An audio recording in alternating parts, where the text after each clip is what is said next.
নমস্কার, শুরু করছি আজকের সংবাদ।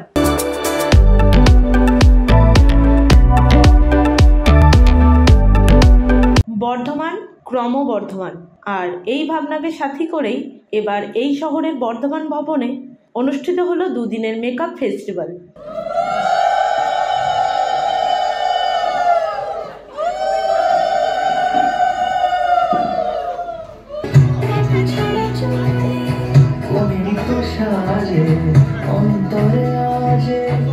চয়েস ফাউন্ডেশনের উদ্যোগে আয়োজিত এই মেকআপ ফেস্টিভ্যালে প্রায় 100 প্রশিক্ষার্থী অংশগ্রহণ করেন। ছিলেন 6 জন প্রশিক্ষিকা। তারা প্রত্যেকেই এই ধরনের একটি উদ্যোগ গ্রহণের জন্য আয়োজক সংস্থার কর্তৃপক্ষকে ধন্যবাদ জ্ঞাপন করেন। জানা যায়, এই মেকআপ ফেস্টিভ্যালে পূর্ব বর্ধমান জেলা সহ পশ্চিম বর্ধমান, হুগলি, বীরভূম সহ বিভিন্ন জেলা থেকে প্রশিক্ষার্থীরা প্রশিক্ষণ নিতে এসেছেন। এ প্রসঙ্গে 2 প্রশিক্ষিকা জানান, এখানে একদিকে যেমন বিয়ে বাড়ির কোণে সাজানোর বিষয়টিকে হাতে কলমে শেখানো হচ্ছে, তেমনি কেউ যদি ব্যক্তিগতভাবে নিজেকে সাজিয়ে তুলতে চান, সেক্ষেত্রে কি করণীয় সে বিষয়ে প্রশিক্ষণ দেওয়া হচ্ছে। তারা বলেন, ভবিষ্যতে এখানে জাতীয় ও আন্তর্জাতিক মানের মেকআপ ফেস্টিভ্যাল অনুষ্ঠিত হবে তেমনই আশা করা যাচ্ছে। আয়োজকরা এ ব্যাপারে ভবিষ্যতে নিশ্চয়ই উদ্যোগ নেবেন, আর এর ফলে লাভবান হবেন এখানে আগত প্রশিক্ষার্থীরা। এই মেকআপ সংক্রান্ত প্রশিক্ষণ মূলত প্রশিক্ষার্থীদের পেশাগত জগতে প্রতিষ্ঠা লাভে সহযোগিতা করবে। একটা মেকআপ ফেস্টিভ্যাল নিয়ে হচ্ছে প্রোগ্রামটা, তো এটা চয়েস ফাউন্ডেশন থেকে বিভিন্ন জায়গাতে ওয়েস্ট বেঙ্গলে করাচ্ছেন। হয়তো আমরা এটা দেখতে চাই যে কৃষ্ণেন্দুদা ইন্টারন্যাশনাল ফেস্টিভ্যালগুলো হয়তো করাবে দুদিনবারে, এটা আমরা আশা রাখছি যে দেখবো। তবে এত অনবদ্য একটা প্রোগ্রাম, যেটা বলে বোঝানো যাবে না, এত গিফট, মানে এত এন্টারটেনমেন্ট করে ক্লাসগুলো হচ্ছে আমাদের।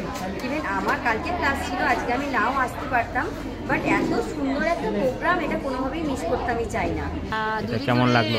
মেকআপ ওয়ার্কশপটা অ্যারেঞ্জ করেছেন হচ্ছে আমাদের চয়েস ফাউন্ডেশনের কৃষ্ণেন্দুদা। কৃষ্ণেন্দুদা এই গোটা সেমিনারটা অর্গানাইজ করেছেন আমাদের 6 জন মেন্টরকে নিয়ে, এবং আমরা রয়েছি 3 জন বর্ধমানের, বাকি একটু 3 জন বাইরের রয়েছেন। তো খুবই ভালো একটা মেকআপ ফেস্টিভ্যাল অ্যারেঞ্জ করেছেন উনি, তার সাথে লাঞ্চ রয়েছেন, এবং সব থেকে মেন ব্যাপার স্টুডেন্টরা 6 জন মেন্টরের থেকে প্রচুর কিছু শিখতে পাচ্ছেন। আর দাদা আমাদের ছোট ছোট মেকআপ আর্টিস্টদেরও প্রচুর আমাদের কাজ দেখে আমাদেরকে এই অপরচুনিটিটা দিয়েছেন। তো দাদাকে অসংখ্য ধন্যবাদ, কৃষ্ণেন্দুদাকে। আর আশা করব কৃষ্ণেন্দুদা আরও ভালো অনেক সেমিনার অ্যাটেন্ড করুক। কর্মশালায় যে আপনারা এসেছেন, এখানে আপনার স্টুডেন্টদের কীরকম ধরনের আপনারা মেকআপ ফেসিলিটি দিচ্ছেন সেগুলো একটু থেকে আমি এসেছি অনেক আমাদের এখানে সমস্ত রকম ব্যাগসও পাবেন, অনেক রকম পাবেন, আর এগুলো ব্র্যান্ডেড হবে, মানে একটা প্রোডাক্টের উপরে অনেক বেশি অফ পাবেন। আর পুলিশ ব্যাগ আছে, তোমার ইন্টারন্যাশনাল ন্যাশনাল প্রত্যেক রকমের প্রোডাক্ট এখানে পেয়ে যাবেন। আর অথেন্টিক অরিজিনাল প্রোডাক্টের আমি গ্যারেন্টি দেবো, কারণ আমি নিজে এসে দাঁড় করিয়ে এটা যে অরিজিনাল সেটা আমি বুঝিয়ে দিই। ঠিক আছে, আমার সব হচ্ছে বড়নাইপুরের ওখানে।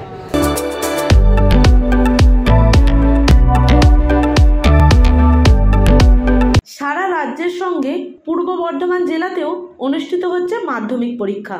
এবার পূর্ব বর্ধমান জেলার মঙ্গলকোট ব্লকের মাঝিগ্রামে অবস্থিত মাঝিগ্রাম বিশ্বেশ্বরী হাই স্কুলের 150 জন ছাত্রছাত্রী মাধ্যমিক পরীক্ষা দিচ্ছে।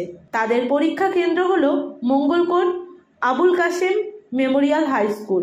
মঙ্গলবার ছিল তাদের ভূগোল পরীক্ষা, কিন্তু পরীক্ষা হলে মাঝিগ্রাম বিশ্বেশ্বরী হাই স্কুলের ছাত্র সৌম্য দাস না পৌঁছানোয় পরীক্ষা কেন্দ্র থেকে বিষয়টি দ্রুত জানানো হয় বিদ্যালয় কর্তৃপক্ষকে। সঙ্গে সঙ্গে বিদ্যালয়ের প্রধান শিক্ষক সুব্রত কুমার সাহা সহ অন্যান্য শিক্ষক শিক্ষিকারা বিষয়টি নিয়ে তৎপর হন। তারা তৎক্ষণাৎ খবর নিয়ে জানতে পারেন সৌম্য দাস গুরুতর অসুস্থ, তার ডায়রিয়া হয়েছে। এদিকে তার বাবা মা নিজেদের কাজে মাঠে গেছেন, ফলে তাকে পরীক্ষা কেন্দ্রে নিয়ে যাওয়ার মতো কেউ নেই। এই পরিস্থিতিতে বিদ্যালয়ের পক্ষ থেকে গাড়ির ব্যবস্থা করে তাকে পরীক্ষা কেন্দ্রে পৌঁছে দেওয়া হয়। প্রধান শিক্ষক সুব্রত কুমার সাহা জানান, সকলের সমবেত প্রচেষ্টায় বিদ্যালয়ের এই ছাত্রকে পরীক্ষা কেন্দ্রে পৌঁছে দেওয়া সম্ভব হয়েছে। সে পরীক্ষাও দিয়েছে। পরীক্ষা গ্রহণ কেন্দ্র থেকে বিষয়টি তাদের জানানোর ফলেই এটা সম্ভব হলো। এর জন্য তিনি তাদের ধন্যবাদ জানান। একই সঙ্গে সৌম্য দাসের দ্রুত আরোগ্য কামনা করেন।